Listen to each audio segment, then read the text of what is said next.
Aqui eu vou ouvir tudo certinho. Ele já entrou, não? Ainda não.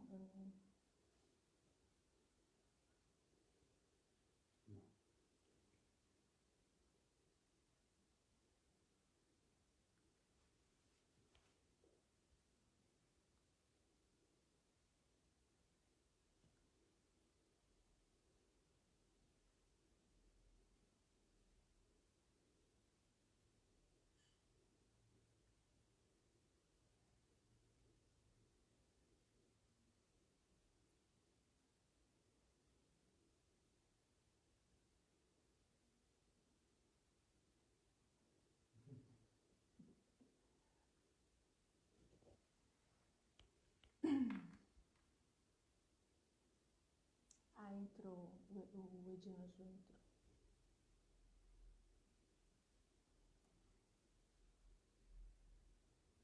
Entendi. Beleza.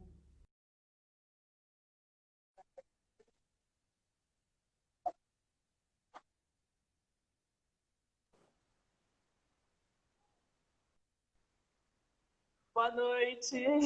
Boa noite, tudo bem, Cléo? Tudo bem, Ed? Como vai? Tudo bem, e você? Tudo bem. Estamos Boa noite, aqui. pessoal. Boa noite, pessoal. Bem-vindos. Posso começar, Ed? Fique à vontade. Bom, bem, gente, boa noite. É um prazer estar aqui falando com vocês.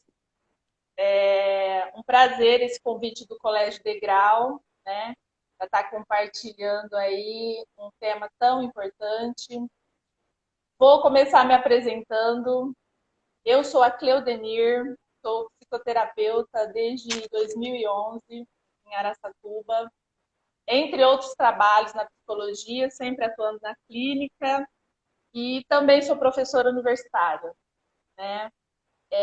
Eu queria dar as boas-vindas, eu estou vendo que tem paciente, tem várias pessoas aí entrando, e dizer sobre o tema dessa noite. O João está derrubando tudo aqui. E, assim, falar sobre esse tema de tanta relevância na noite de hoje, que é ansiedade e emoções, né? Eu e o Edianjo estivemos falando aí algumas vezes sobre a complexidade, a abrangência do tema, né? Mas que é, para nós, psicoterapeutas, a matéria-prima da nossa clínica, né? Uhum. Então, eu vou começar colocando aí, enquanto tema, para falar da ansiedade, colocar um questionamento. E o questionamento é uma pergunta, a pergunta que não quer calar, o que é normal, né? O que é Uhum. normal, né? É uma pergunta que eu ouço, o Ed ouve, o João ouve. O que é essa normalidade, né? Das nossas vivências emocionais. E aí, pós essa pergunta, vou colocar aí um dado importante que eu achei que fala aí desse universo que nós vamos falar, complexo, que a OMS, ano passado, há exatamente um ano atrás, a OMS trouxe os dados aí de que o Brasil é o país mais ansioso do mundo. Um percentual aí de 9,3% da população tendo já passado por algum transtorno de ansiedade. Uhum. E aí isso começa a contextualizar, isso aí é referência, aí, conforme os dados, a 18 milhões de pessoas. E aí a gente começa a contextualizar a abrangência disso. Então, e aí se a gente fizer mais algumas pesquisas sobre isso, a gente vai falar aí sobre medicações mais utilizadas atualmente e com certeza disparado a gente vai ter os ansiolíticos, os antidepressivos, ansiolíticos, a gente vai ter isso como os mais utilizados e principalmente no nosso país. Então, dentro da comunidade brasileira, o que acontece? Nós estamos vivendo um estado ansiogênico, né? Então, a ansiedade fala desse pano de fundo, assim, da nossa vivência.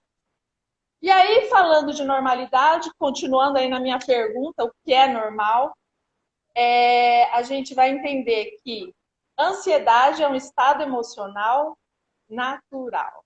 Não vou nem usar a palavra normal, né, Ed? Natural. Não é bom nem ruim, é natural. Então, Exato. sendo um estado, né, sendo um estado emocional, a gente vai entender enquanto uma resposta que o nosso corpo tem a uma ameaça, né? E aí, enquanto eu estava falando isso para vocês, tenho certeza que vocês já pensaram. Obviamente, eu já sabia que o Brasil é o país mais ansioso do mundo, né? Por quê? Aí, se eu perguntar, as pessoas vão dizer, Cléo, com a nossa situação social, com a nossa situação econômica, com a nossa a situação política, obviamente, nós somos um país mais ansioso do mundo. Por quê? Porque buscar esses recursos frente a essa ameaça. Como que eu vou lidar com isso, né? Com essas questões todas. E aí, pensando sobre a ansiedade, é isso, né? Essa resposta a essa demanda, né? Então, é o que a gente chama de resposta a um estímulo, né? E aí, para pensar a ansiedade, vamos começar distinguindo a ansiedade do medo, né? Na psicologia, nós entendemos que o medo, ele distingue um pouco da ansiedade, porque quando a gente pensa no medo, né, enquanto emoção, a gente pensa nessa coisa presentificada, né, da emoção, no agora. E um objeto muito definido, né, para o medo. E aí, eu tenho medo, por exemplo, posso dizer assim, eu tenho medo de pular de paraquedas. Por quê? Se eu pular de paraquedas, eu penso, vou me explicando, né, em relação ao meu medo, eu penso que de repente eu vou pular, vou cair, vou morrer, né? E aí eu tenho como evitar isso, né? Essa sensação do medo. Então, o medo ele é específico, o medo é presente, ele tem esse objeto específico. A ansiedade, ela já fala de um preparo, né?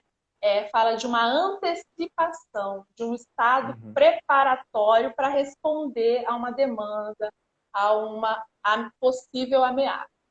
Então, e ela tem um objeto, o objeto vai meio que se distanciando, né? Então, o objeto não é tão claro na ansiedade, ele começa a ficar mais difuso. Então, quando o paciente fala assim para mim, ai, Cléo, eu estou ansioso com aquela prova que vai ter mês que vem, e aí eu digo assim, mas por que você está ansioso? Eu também não sei por que eu estou ansioso, porque eu sei todo o conteúdo, eu sei o que vai cair, mas eu tenho medo de na hora me dar branco. Ah, mas então tem técnicas, a gente pode pensar sobre isso, tem técnicas para não dar branco. Mas então, pensando melhor, é porque o meu pai pode ficar decepcionado comigo e tal. E aí tem coisas por detrás, né? Então, o que acontece? Vai ficando difuso. A ansiedade, vamos dizer, normal ainda. Vamos usar essa palavra aí, né? Já na angústia, que foi o que o Freud definiu, né, enquanto os seus estudos, né, enquanto o material dos seus estudos desde sempre, na angústia, o objeto do medo, ele fica indefinido, né?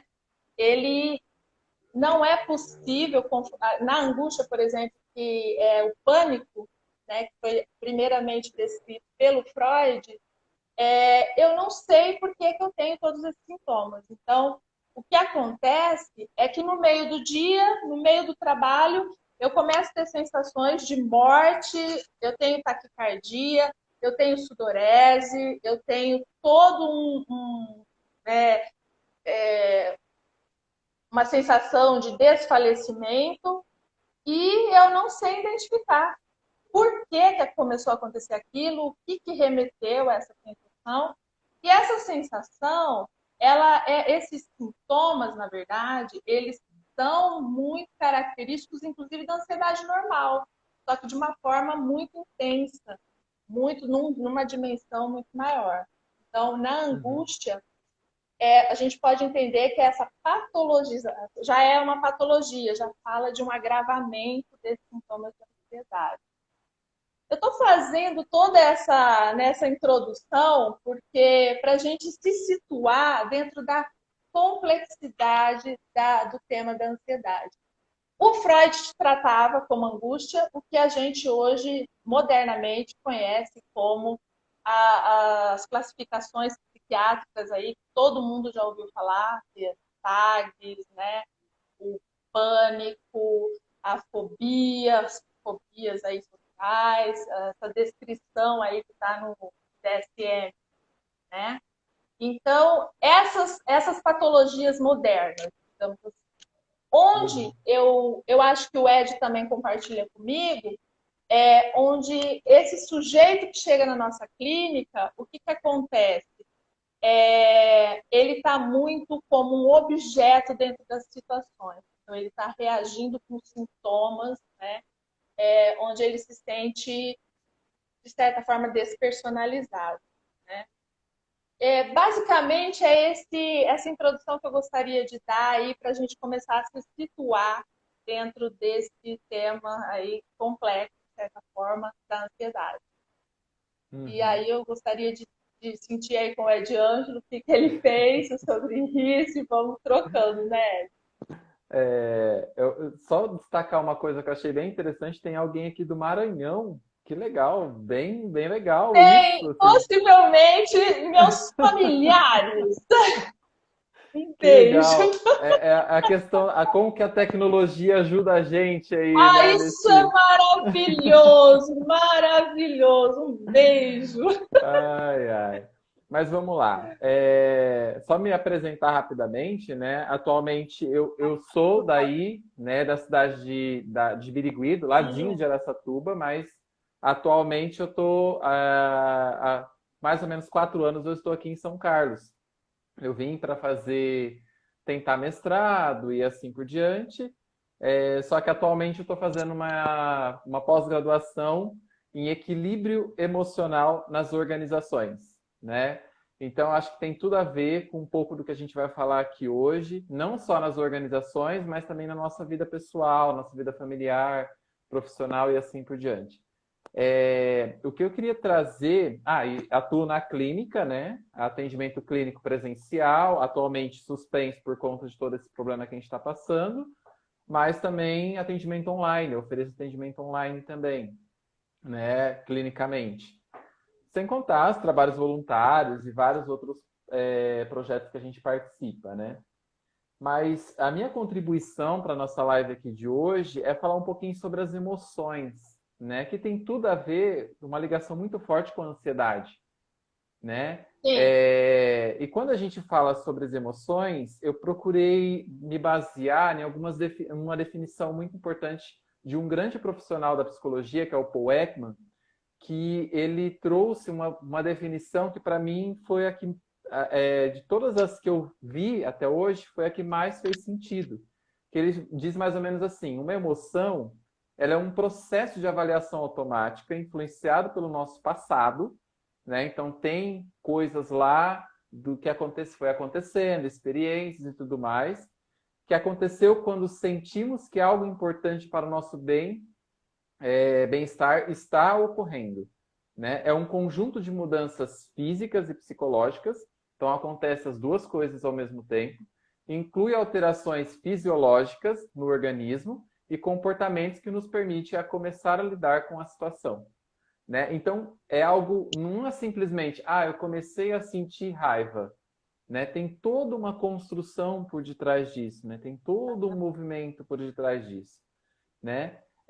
E aí, o próprio Paul Ekman, ele fala que nós não aprendemos a falar sobre isso ao longo da nossa vida, né? Faz todo sentido com a ansiedade, porque a gente não foi ensinado a lidar com a ansiedade, né? Os nossos pais não nos ensinaram a lidar, eles também não aprenderam a lidar com a raiva, com o medo, com a alegria, com a tristeza, né? Então, nós também não fomos ensinados. Então, por isso dessa dificuldade de lidar, né, com as nossas emoções. E o que é mais curioso ainda é que é algo que está tão presente no nosso dia a dia, né, nas nossas vidas, nós podemos sentir várias emoções assim ao longo do dia, muito forte, né? E é algo tão presente e ao mesmo tempo tão desconhecido, né? Por conta do quê? De todo esse processo que a gente acabamos não aprendendo ao longo da vida, né? E é algo que é impossível evitar, né? Todos nós sentimos emoções. E aí entra uma questão da normalidade, que eu faço meio que um comparativo, é o que não existem emoções negativas, né? Existem as emoções. As emoções, e elas querem nos mostrar alguma coisa, né? Então, elas vão se manifestar independentemente da nossa vontade. O Paul Ekman fala que é algo inato, né?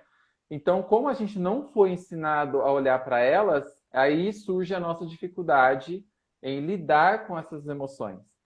Tem um grande mestre, né, budista, inclusive, que ele falou uma coisa sobre as emoções que me chamou bastante atenção, né? Ele diz o seguinte: o poder das emoções sobre nós vem de uma fonte simples, nossa falta de autoconhecimento. Olha que forte isso, né? Muito forte. Né? E É aí, algo.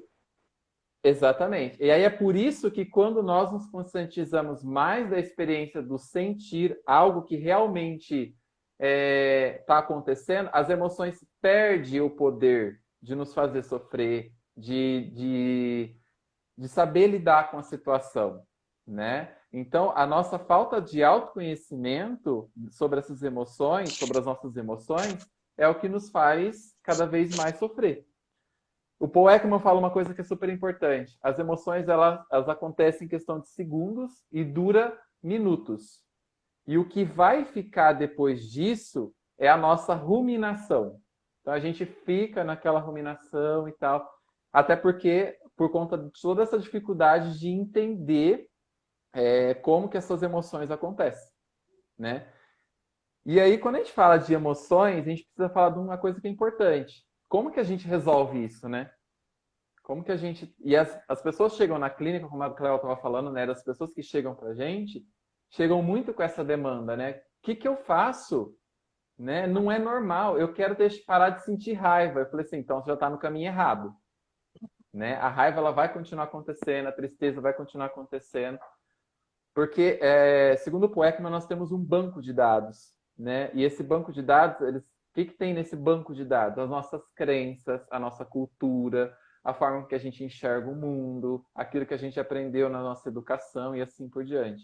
Então, quanto mais eu trabalho meu autoconhecimento, né, até para lidar com um processo ansiogênico, por exemplo, eu consigo lidar melhor com aquela situação.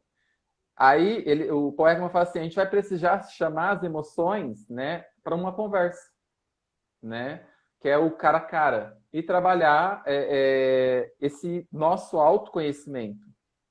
Né? É um processo de conscientização. Né? Então, o que o Paul Ekman coloca é assim, é trabalhar a nossa consciência. Nós temos que estar consciente de que a emoção ela é algo inato, ela acontece, ela está ali e ela quer nos dizer alguma coisa. Né? Então, a gente vai precisar olhar para poder lidar melhor. Até para entender, como a Cléo mesmo falou, os nossos processos ansiogênicos. O porquê que isso acontece, por que eu estou sentindo isso e assim por diante. Né? Então, falar de emoções, às vezes é difícil até... Às vezes eu pergunto para algumas pessoas, né? Como que você identifica que você está com raiva? Ah, eu não sei. Eu só sei que eu estou com raiva. Né? E aí o Paul Ekman fala lá, né? Dos nossos processos fisiológicos e psicológicos. O corpo, né, é um dos lugares, vamos dizer assim, um dos pontos mais importantes para a gente conseguir identificar que emoção que é. Né? Já aproveitando um gancho, falando de emoções, eu até comentei com a Cléo o dia que a gente conversou, o filme, tem um filme Divertidamente, ele é fantástico para a gente observar isso, né? Até para a gente começar a aplicar isso, esse olhar no nosso dia a dia, né? Então, quando a gente fala de emoções, a gente tem que levar tudo isso em consideração, né? Que a gente não foi ensinado a olhar para elas, o quanto que a gente tem dificuldade de notar como elas estão acontecendo, né? Muitas pessoas assim, é bom entender como que a gente trabalhar esse autoconhecimento para que a gente consiga lidar com essas emoções, né? Então, às vezes as pessoas chegam para a clínica e falam assim, eu não sei lidar. Eu falei, primeira coisa, calma, vamos analisar. A gente tem uma coisa que a gente chama linha do tempo emocional. Vamos colocar isso na nossa linha do tempo emocional. Vamos esmiuçar essas emoções, esses episódios e assim por diante. Que é o que o Ekman chama de trabalhar a nossa consciência. Vamos trabalhar a nossa consciência daquilo que está acontecendo, né? Que aí automaticamente vai estar trabalhando o autoconhecimento, né? E aí Eu não sei se pode falar. essa questão do autoconhecimento que você está colocando é bastante relacional aí com a questão do trauma no Freud, né? Porque o que acontece? O Freud traz aí nos últimos estudos dele, até eu vou depois citar uma frase dele que eu gosto muito, ele traz nesses últimos estudos que a angústia ela é um sinal, né, de uma forma de nos defendermos, a angústia enquanto essa sensação, né, enquanto a ansiedade propriamente dita, ela é um sinal de que eu preciso me defender da revivência do trauma, né? E o trauma, o que é o trauma? Ele está lá no autoconhecimento, ele está lá atrás, muitas vezes, nas nossas vivências lá, mais primitivas, que aí é como você está dizendo, onde a gente não conseguiu ressignificar, onde a gente não conseguiu elaborar isso, né? E aí, por isso tão importante a psicoterapia, tão importante o autoconhecimento, para eu conseguir como você está colocando aí, né, através da sua teoria, né, da sua abordagem, como eu consigo me situar dentro das emoções, né? E entender que elas, mais do que ruins ou boas, elas vão falar sobre as minhas vivências e vão falar dos caminhos que eu vou encontrar para ressignificar, elaborar isso tudo, né? O Freud fala de trauma, né? Sim. Aqui a gente pode, desse lado de cá, a gente pode traduzir como os nossos registros mentais, né? As nossas marcas mentais, vamos dizer assim, né? As nossas crenças, aquilo que a gente passou a acreditar, os nossos traumas, eles podem ser traduzidos dessa forma também, né? Que é o banco de dados que o Paul Ekman fala, né? A partir do momento que eu tenho consciência do meu banco de dados, das minhas crenças, da onde que eu vim, da minha criação, daquilo que fez parte da minha vida e que gerou os pensamentos que eu tenho hoje, né? Que faz parte de todo uma emoção que é ativada, eu começo a trabalhar cada vez mais meu autoconhecimento. Eu começo a olhar para isso de uma forma mais clara. E aí eu consigo identificar da onde que isso vem. Por exemplo, se eu tô numa situação onde tô lá no meu emprego, né? E aí eu sinto que alguém passou a perna em mim no meu emprego, né? Roubou meu cargo, vamos dizer assim. E aí eu pego e fico com raiva da pessoa. E aí, automaticamente, né? Assim, ela roubou meu cargo. Onde ela já se viu fazer um negócio desse, ocupar meu lugar e tal? Só que o meu histórico de vida talvez mostre para mim as várias vezes que um irmão meu me passou a perna e aí eu não reagi, eu não falei nada, eu guardei aquilo, eu não soube lidar. O quanto de vezes na minha vida eu fui enganado, eu fui abandonado, fui trocado, alguém passou uma rasteira. Então tem tudo isso. E aí eu preciso olhar para isso. E às vezes aquela pessoa do meu trabalho hoje nem tentou fazer isso comigo, mas ativou a minha crença, que a gente fala, né? Automaticamente aquele aprendizagem lá atrás, eu estou trazendo ele para agora. né? Ele vem à tona e eu nem percebo, né? Por isso que fazer toda essa análise, né, para que a gente consiga ter respostas mais construtivas, que o Ekman chama, é a melhor saída, né? Isso é trabalhar o nosso autoconhecimento. Por isso que não existe emoção boa ou ruim, existe a emoção, né? O José comentou aqui, né, divertidamente, né? Todos os personagens são inteiros de sua cor, né? Menos a alegria, que é toda amarela e tal. Tem toda uma... O filme inteiro, o filme completo, ele tem toda uma questão bem esmiuçada quando a gente fala sobre emoções, tá? Tem muitos significados, né? Por exemplo, quem salva tudo não é a alegria, é a tristeza, né? Já começa por aí, que é vista como uma emoção negativa. Isso. Né? Então já começa por aí, né, Cláudia? O quanto a gente tem dificuldade, né, de lidar, né, com a tristeza, principalmente atualmente, onde tudo é medicalizado, né, onde a minha angústia, né, ela não é construtiva e nem criadora. Aliás, é um grande dos objetivos da nossa clínica, né? A criação, a criatividade, né? Então, eu não tenho espaço para angústia na minha vida, né? Eu tenho que, às vezes, chega um paciente para a gente e você vê claramente que ele está no estado de luto, e isso se passou aí um ano. Se você fala que ele está em luto, às vezes ele quer te bater, porque fala, como assim, um ano eu tô de luto, né? Tô medicado, tô trabalhando essa questão, então não tem espaço para angústia, né? E essa elaboração que é tão importante, né? Dessa sensação, desse sentimento, né? Eu não sei E se, aí, Cléo, eu não sei se você acompanha, eu já ouvi uma fala da Viviane Mosé, que ela fala uma coisa. Adoro ela, Então, adoro. ela falou uma coisa uma vez em uma entrevista que ela deu, que ela fala do sofrimento, Tá. né? Então, assim, ela fala, a gente não tem que tentar se livrar do sofrimento, a gente tem que olhar para ele. O Exatamente. porquê, o que ele está querendo nos dizer? Porque ele pode me dizer que eu tenho uma crença enraizada ali, que eu tenho uma situação que eu preciso olhar, que eu tenho um medo, às vezes não real. Muitas vezes a maioria dos medos que a gente tem não é real, né? Então eu preciso olhar para aquilo. Porque ela fala assim, a partir do momento que eu olho para isso, aquilo perde força, aquilo não ganha força, aquilo perde. Eu recebo aquilo, não é que eu aceito, eu recebo, eu olho para aquilo vai maturar, ela fala, né? Ela usa exatamente esse termo, aquela sensação vai maturar em mim e vai embora, porque eu vou olhar para ela. Eu acho fantástico, acho que casa perfeitamente com o que você acabou de Fantástico. falar. Ela é fantástica. E aí até um poema dela que eu gosto muito, eu não vou lembrar o título, mas ela traz essa corporeidade, né? Essa coisa corpórea da ansiedade, que é o que a gente está falando aqui hoje.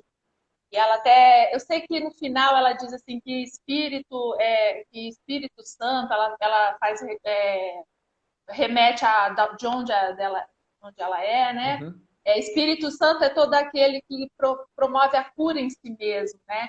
E ela vai falando aí dessas nossas emoções e como são marcadas no corpo, né? O quanto a gente chora. Você já deve ter ouvido, é muito bonito, Sim, né? sim. E quanto a gente chora, e gente derretida é isso, e gente dura é aquilo, e ela vai colocando, né, essa coisa corpórea da ansiedade, que é também muito importante a gente falar, né? E Uhum. o quanto a gente, como você disse, bem colocado, o quanto a gente não é construído para identificar, né? E isso eu percebo às vezes eu tenho uma sobrinha de 12 anos, eu lembro que quando ela tinha 7 anos, ela falou assim para mim, nossa, eu tô tão brava para chegar logo o dia de eu ver a minha bicicleta. Aí eu olhei bem para ela e eu falei assim, vamos pensar sobre isso, ainda bem. E aí eu não sabia quem estava aprendendo mais, se era eu ou se era ela.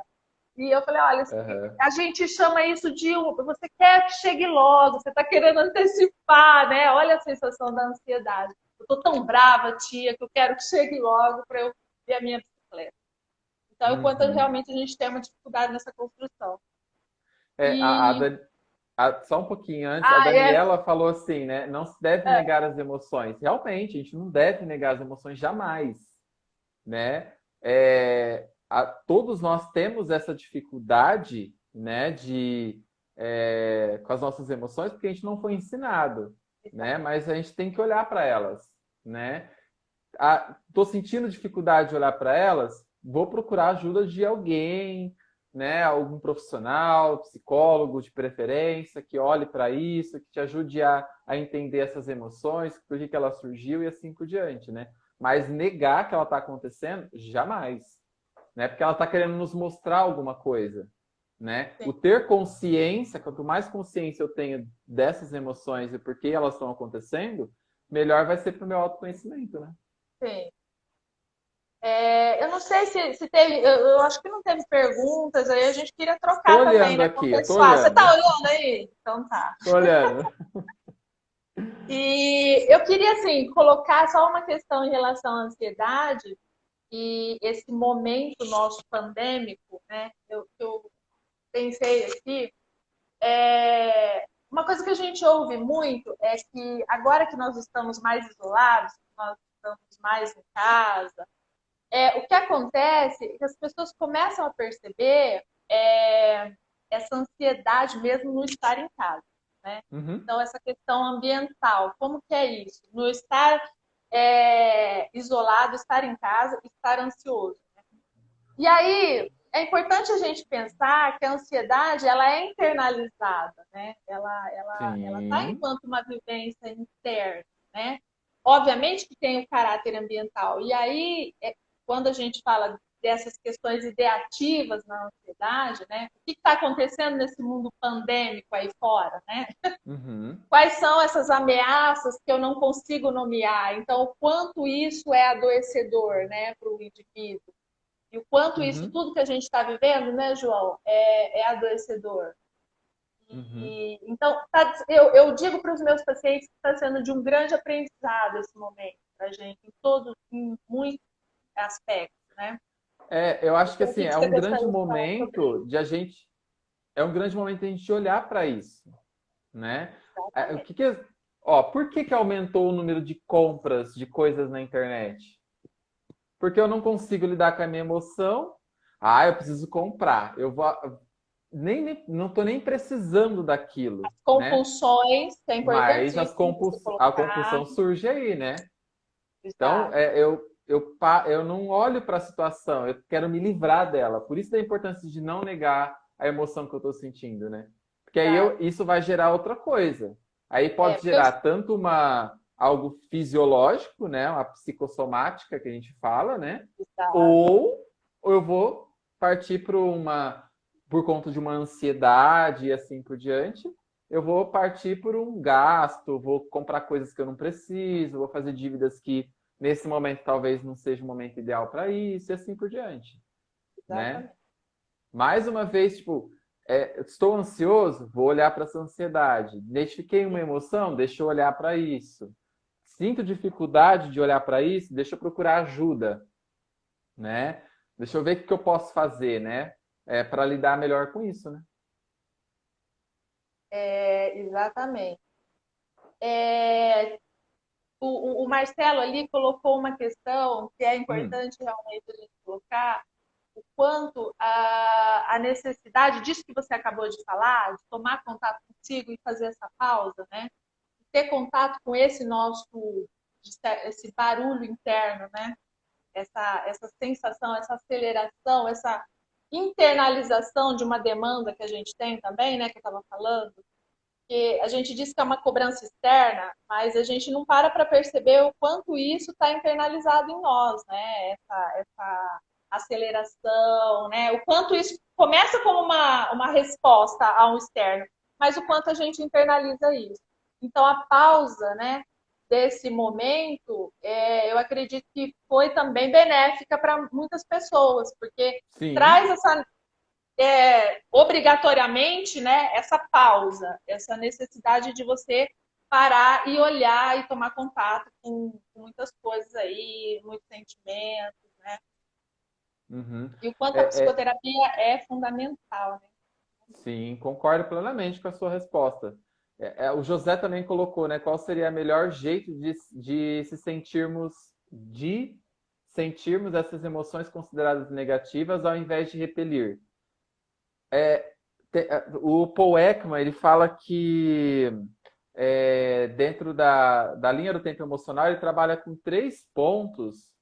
O José, e para quem interessar, né, acho que interessa a todos, ele trabalha com 3 pontos que fazem parte do gatilho que ele fala, o que gera, o que é o gatilho para uma emoção, que é pré-requisito, que é um dos termos, que é o quê? É como eu estava me sentindo antes do evento acontecer, né? O evento em si e a minha base de dados. Então, quando eu começo a olhar tanto como eu estava antes, o evento que está ocorrendo e a minha base de dados com as minhas crenças e tal, e essas coisas todas, eu começo a olhar de forma diferente uma emoção negativa, ao invés de tentar repelir ela. Eu vou procurar investigar. Aí eu começo assim, nossa, eu acredito mesmo que fulano de tal pode fazer mal para mim, por exemplo? Eu acredito mesmo que essa pessoa tá querendo me passar a perna, né? Será que realmente a situação que eu estou vivendo é realmente uma sensação de abandono, se a minha crença for de abandono, né? Então Porque eu sai da começo a fazer defesa, né? Exatamente. Sai desse exatamente. movimento que é o da ansiedade, que é o de se defender de tudo. Aí eu começo a refletir, a tomar contato com isso. Uhum. Né? Eu paro de bloquear, né? Eu Exato. paro de evitar e De evitar, que é também outro um movimento da ansiedade. sim, e aí eu De começo a olhar fuga para e aquilo. luta, né? Fuga e luta. Exato. Fuga e luta, Eu, né? eu não sou psicanalista, né? Mas eu adoro os mecanismos de Mas você tá defesa do vendo aí Freud. que, né, um bebe do outro e vamos embora, né? Exatamente, é isso aí. Olha, e aí tem uma questão aí que perguntaram, João, ou Hum, desculpa, Ed, o que fala quando que a gente percebe que a ansiedade está fora da normalidade? Você quer responder? Eu respondo depois também, não pode sei, falar, pode a falar. gente vai trocando. Bom, basicamente a gente tem que pensar o quanto isso está influenciando na minha qualidade de vida, né? Isso mesmo. Exata, né? Exatamente. E o quanto eu estou sentindo que eu estou limitado por isso, o quanto isso está me bloqueando, como a gente está falando, me impedindo de fazer as coisas que comumente eu faria, o quanto está extraído das minhas vivências, o prazer, né, a satisfação, né? Eu começo a entrar num movimento de desempenho e nada que é o movimento compulsivo também, que é outro caráter aí das ansiedade, da angústia. Então, isso, e também o prolongamento desses sintomas, né? Então, eu estou sempre em alerta, eu estou sempre, né, evitando, às vezes, alguma coisa. A famosa procrastinação, né? Ou seja, eu não resolvo os problemas, eu tento evitá-los ao máximo, né? Porque eu imagino que aquele problema, que às vezes é uma coisinha desse tamanho, eu imagino que ele é enorme e que ele vai me fazer sucumbir, né? Então, a procrastinação, famosa procrastinação. E aí, quando a gente faz essa pausa que o Ed estava falando anteriormente, a gente percebe, nossa, mas daí era só fazer isso, acabou, né? Então, as coisas vão se organizando, né? Eu acho que Uhum, basicamente é isso, né? sim. Entendendo que é um estado, a ansiedade faz parte da nossa vida, né? Sem a ansiedade não é possível realizar, né? Ela traz esse preparo, o que fala é o equilíbrio, né? E a intensidade, como acabamos sendo capturados pelos sintomas e o quanto eles nos bloqueiam e nos retiram os recursos, né? Para a gente enfrentar aí as situações. Até Enfrentar, porque, eu né, acho que é um Cléo? pouco de.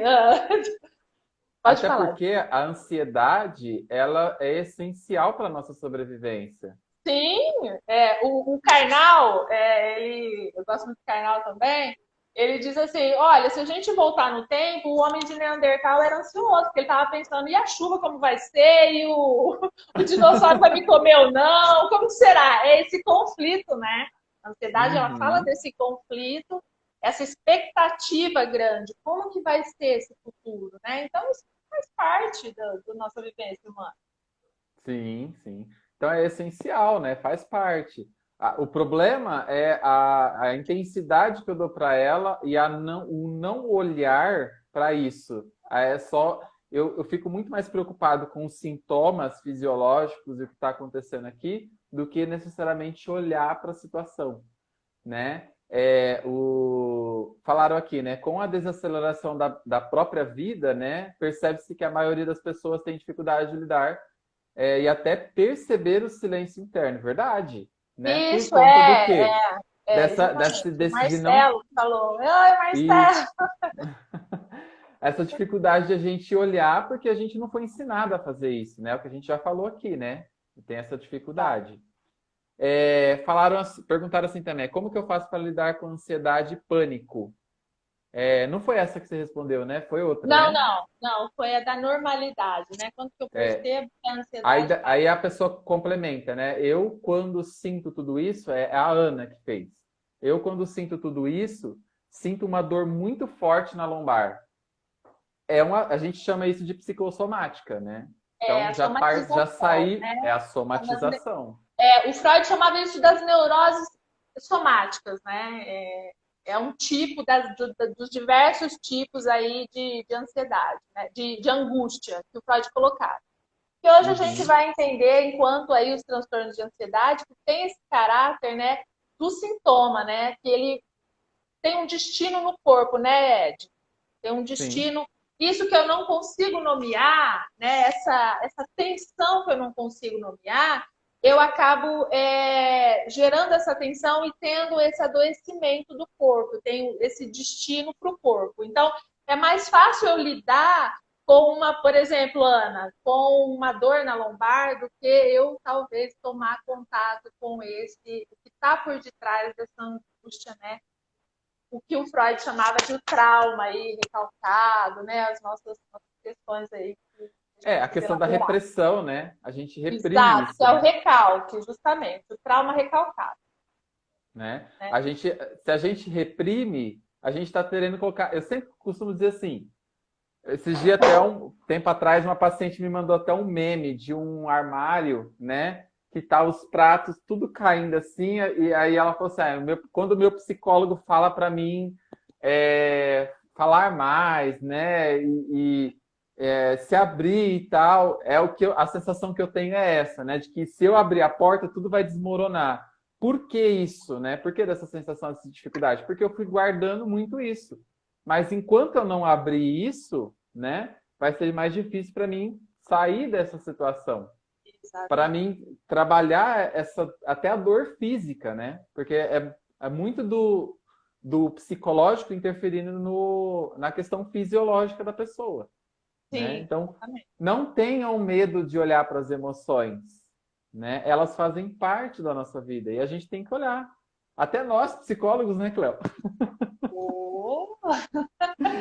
A gente tem medo, a gente tem insegurança. Humanos.com, né? A gente vai fazer live, nunca fez live na vida, né? Aí, nossos, né?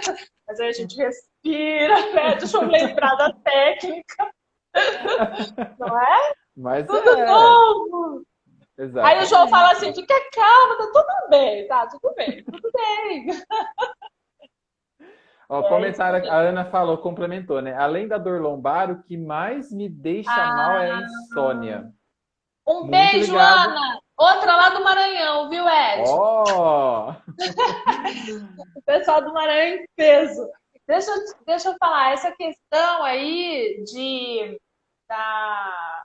ela falou da insônia, né? De como que é essa questão do sono, né, é também um sintoma muito característico da ansiedade, né, e o quanto ele influencia aí na qualidade de vida, né. Quanto é um dos principais sintomas, a gente até pergunta isso na clínica, a gente, né, tenta investigar essa qualidade do sono e o quanto também as pessoas têm dificuldade de pontuar, de entender como que é esse sono, né. As pessoas têm uma grande dificuldade de entender como que está a qualidade do seu próprio sono. Sim. E aí é uma das das intervenções que a gente tem que fazer na clínica, né? E até entender quantas horas eu preciso para descansar. Tem gente Exatamente. que nem sabe. Eu, por Não, exemplo, eu tenho que exatamente. dormir no mínimo 8 horas. Dois, Eu eu já, também. eu conheço pessoas que dormindo 4 horas é o suficiente. Tem pessoas Sei. que é 7, tem pessoas que é 6, outros são 9. Aí, Você exatamente. precisa. A gente está tão assim. A gente nunca foi. Mecanizado, né? Exatamente, que a gente não olha para Mecanizado, isso. A gente a não gente não olha, consegue. A né? gente vai olhar lá e, se a pessoa está lá escritinho, lá em algum lugar, alguma informação, 6 horas. Então eu tenho, e eu não paro para fazer essa, né? Me perceber, né? Como que é para. Às vezes eu falo assim, a gente tem que dormir 8 horas, né? Eu falei assim, não, a média das pessoas, de sono das pessoas, são 8 horas. Você vai precisar, né, olhar para você e ver Perceber quantas horas em você precisa. você. Tá? Exatamente. Inclusive, o Paul Ekman fala uma coisa que eu também acho que é super legal, né? Quando ele fala das emoções, é a gente fazer um processo de investigação, ele chama em primeira pessoa. O que ele quer dizer isso? Faça um processo de investigação seu. Isso é muito particular. Olhe para você, entenda você antes de querer entender os outros, né? Exatamente. Olhe para você antes de querer resolver os outros, sabe? Trabalhe o seu autoconhecimento. Olhe, né? Você precisa fazer essa investigação em primeira pessoa, né? Porque até se a gente for para pensar, irmãos gêmeos talvez vivenciaram a mesma situação e têm De uma visões forma diferentes daquela totalmente situação. diferente, totalmente. Uhum. Que é o que a E aí gente a chama olho... aí de Pode falar. subjetivação, né? Subjetivação Exato. do sujeito, né? É isso aí Uhum. que é a subjetivação do sujeito. É o entender o que é Exato. para mim, né? Essa construção, porque isso já fala de uma construção, né? Porque não é Uhum. fácil eu identificar isso. Uhum. E aí, tipo, uma coisa que é legal, assim, também, até uma dica que eu já vou deixando aqui, né? Como que eu faço, né? Como que eu lido com isso? Eu olho, faço todo o processo investigatório, olho para a situação, identifico a minha emoção, e aí, identifiquei, eu não vou ficar ruminando aquilo, solta. Exatamente. Sabe? Aprende a rir de você mesmo. Olha eu fazendo a mesma coisa de novo, né? Mas já se questionando assim, o que que eu posso fazer diferente da próxima vez, né? Sim, Como que eu posso agir diferente da próxima vez? Até porque eu já identifiquei que isso tem uma ligação com tal X crença minha, né? Então, como que eu posso agir diferente da próxima vez? Fazer diferente, né? É uma boa maneira de a gente lidar um pouco até com, tipo, nossa, estou muito ansioso. Solta um pouco isso, né? Olha para isso, mas aprende a soltar, né? Aprende a relaxar, vamos dizer assim, né? Ao invés de ficar alimentando todo esse movimento, né? Ou evitando, né? Ed, eu acho que tem duas perguntas aí, eu não estou conseguindo visualizar. Você consegue aí? Deixa eu ver. Vamos lá. É uma em relação ao sonho, né? Bem importante isso. Ele falou sobre o sonho, como que Nossa, não estou é. conseguindo. Não estou conseguindo ver também. Ah, É agora veio. Bacheca, Ah, viu? tá. Viu? O Ah, sonho pode ser considerado uma válvula de escape do corpo para colocar para você ver aquilo que reprimiu? O que você diz, Cleo? sim, sim, resposta. É, para a psicanálise enxerga dessa forma. Nós Porque da nós cognitivo. trabalhamos muito o conteúdo, né, e o material do sonho, né? Porque Aham. o sonho vai ter vários elementos, inclusive das nossas vivências diárias. Então, o que acontece, inclusive por isso também o sonho é um grande termômetro, né, desse ansioso, né? Porque ele tem essa ruminação que ele leva para o sonho, ele vai desenvolver aí todas essas atividades no sonho muitas vezes, né? Então, Uhum. é um material de trabalho, sim. Para Perguntaram nós sobre da a... Pode Tá, falar. sobre o sonho, né? Para nós da cognitivo comportamental, nós acreditamos que o sonho nada mais é do que um resumo das coisas que vão acontecendo e trazem muitas informações importantes, né? Então, a gente precisa levar isso em consideração. Então, realmente, o sonho pode sim ser vamos dizer assim, resultado de tudo isso que está acontecendo. É até o Paul Ekman fala, é uma maneira, no filme Divertidamente fica muito bem claro isso, né? Cria toda uma história, não sei o que, aquela coisa toda, que por detrás disso está toda uma vivência daquela menininha, está toda uma questão e tal. E o nosso cabeção, como eu digo para meus pacientes, nosso cabeção cria, né? Então, eu falo, super, como é que fala? É super fértil, né? A nossa mente é super fértil nesse aspecto, né? Você ia falar, Cléo? Pode falar. Da escrita terapêutica, né? Eu não sei como vocês veem isso. Bom, no meu método de trabalho aí dentro da análise, a gente vê sim a escrita terapêutica como ajuda muito, que ajuda a organizar, ajuda de uma forma expressar. E na verdade, o que acontece com a escrita terapêutica é essa pausa, né? Eu tomar contato, né? Porque ao escrever, eu vou tomar contato aí, né? Eu vou resumir, eu vou elaborar, eu vou contradizer, né? Essa síntese, essa, né, antítese, e aí eu vou ter esse trabalho na escrita. E óbvio, vai colaborar muito. Aliás, é uma das técnicas que eu trabalho muito e a gente consegue um resultado bem interessante. Eu gosto bastante. Eu uso, né, e recomendo para muitos dos meus pacientes, né, e clientes essa questão da escrita, né? Até porque a gente fala assim às vezes, né? Eu faço terapia. Acredito que a Cléo também deve fazer a terapia dela, né? Claro. Sagrado, né, Cléo? Opa! E aí, às vezes eu tô lá, tipo assim, nossa, eu preciso levar isso para minha terapia. E aí eu anoto, né? Eu escrevo. Às vezes aconteceu alguma coisa, eu tomo nota, né? Por quê? Porque a nossa mente é traiçoeira. Você Exatamente. fala assim, preciso falar. Aí chega na sessão, você fala assim, nossa, tinha uma coisa para te falar e eu não sei o que era. E as resistências, inclusive, né? Exato. Que, aliás, o nosso aparelho psíquico, ele tem aí as suas estruturas, né? Que são os mecanismos de defesa, inclusive, né? Uhum. Ou seja, é uma forma de se proteger, de novo, né? De tomar contato com aquilo que me é desagradável, né? A gente tem essa estrutura. E aí, para ter um trabalho terapêutico eficaz, a gente tem que transpor essas barreiras, né? Sim. E com muito, obviamente, cautela e manejo, mas a gente precisa adentrar esse universo, né? Para poder trabalhar essas questões. Né? A Maria disse assim, a escrita terapêutica me ajuda muito no autoconhecimento. Que bom, né? Vale a pena, com certeza, vale super a pena, né? Eu sempre digo que tudo aquilo que, de uma certa forma, ajuda a gente ficar mais consciente, né? É importante, né? Super válido. O que o João tá te falando aí? Olha, ele tá me cutucando aqui, diz que falta 5 minutos. Eu preciso falar a frase do Freud para vocês, porque eu acho que vai sintetizar, vou ser rapidinha.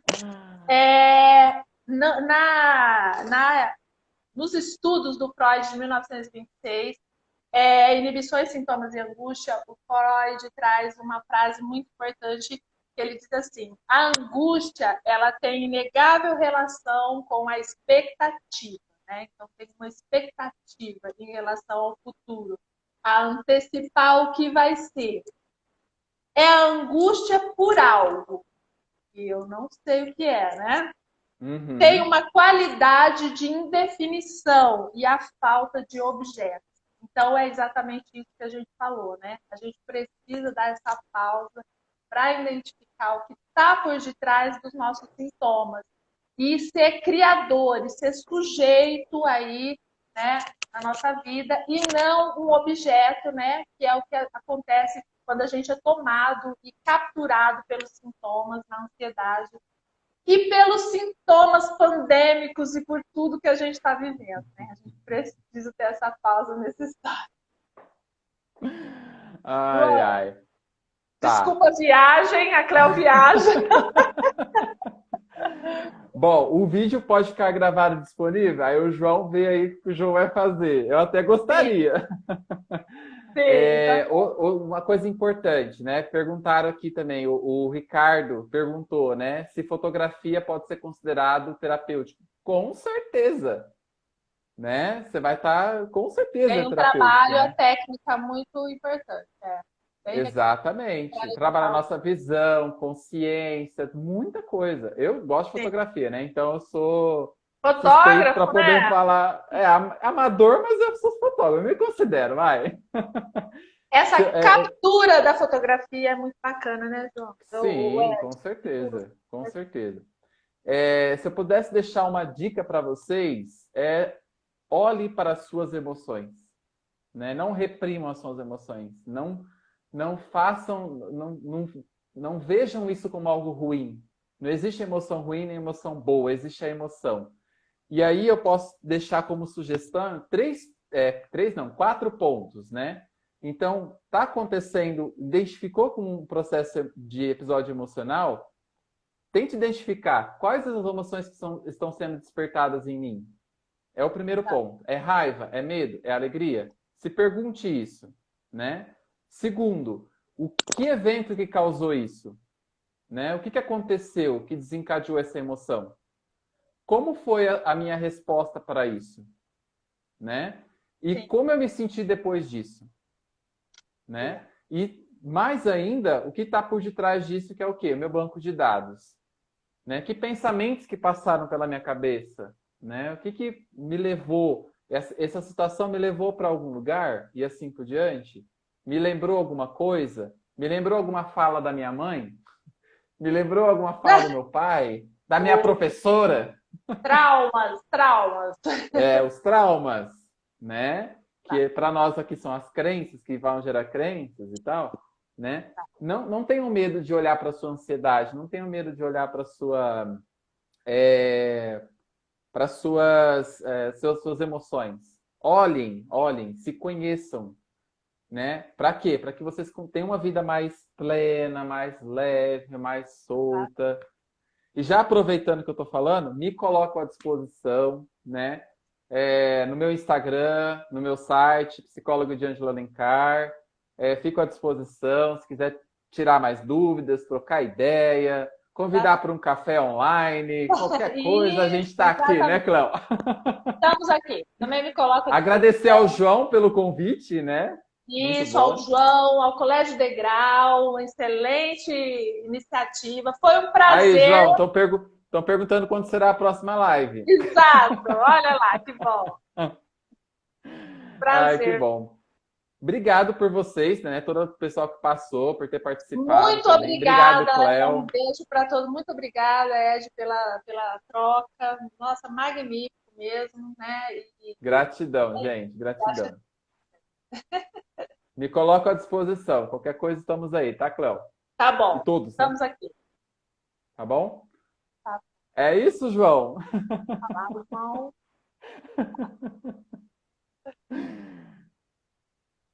Acabou mesmo, João.